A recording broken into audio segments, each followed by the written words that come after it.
Share बाजार में एक दिन सोचिए सिर्फ कुछ ही घंटों में तेजी और मंदी की पूरी कहानी बन जाती है।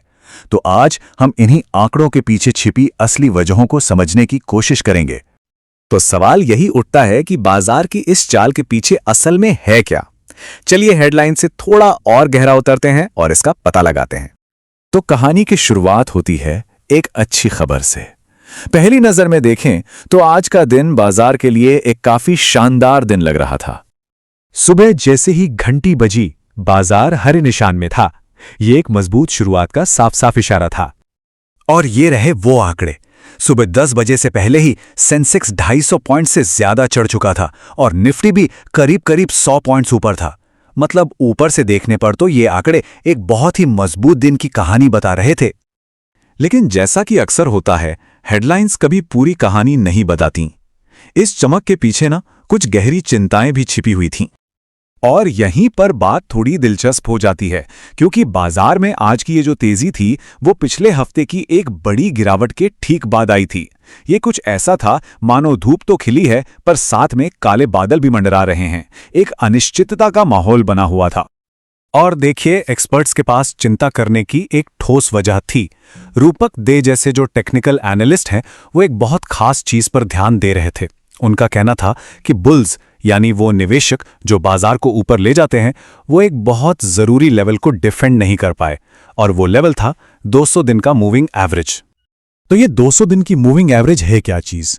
इसे बाजार की सेहत का एक लॉन्ग टर्म थर्मामीटर समझिए। और जब बाजार का तापमान इस लाइन से नीचे चला जाता है तो एक्सपर्ट्स इसे एक आने वाली कमजोरी या कह लें कि खतरे की घंटी मानते हैं। अब इस कहानी में सिर्फ घरेलू खिलाड़ी नहीं थे। पूरी दुनिया से जो संकेत आ रहे थे वो बाजार में एक अजीब सी खींचतान पैदा कर रहे थे। यहां हमें दो बिल्कुल अलग अलग कहानियां देखने को मिल रही थीं। एक तरफ तो अमेरिकी बाजारों से अच्छी खबर आ रही थी, लेकिन दूसरी तरफ टैरिफ की नई चिंताओं की वजह से हमारे अपने एशियाई बाजारों में गिरावट थी। इस वजह से निवेशकों के लिए यह समझना मुश्किल हो रहा था कि आखिर किस तरफ जाएं। और ये स्लाइड इस खींचतान को बड़े ही दिलचस्प तरीके से दिखाती है। विदेशी और घरेलू दोनों बड़े निवेशक पैसा तो लगा रहे थे, लेकिन लगभग बराबर मात्रा में। ये बिल्कुल एक रस्साकशी के खेल जैसा था, जहां दोनों टीमें बराबर ताकतवर थीं और रस्सी बीच में ही अटकी हुई थी। मतलब कोई एक ताकत बाजार पर हावी नहीं हो पा रही थी।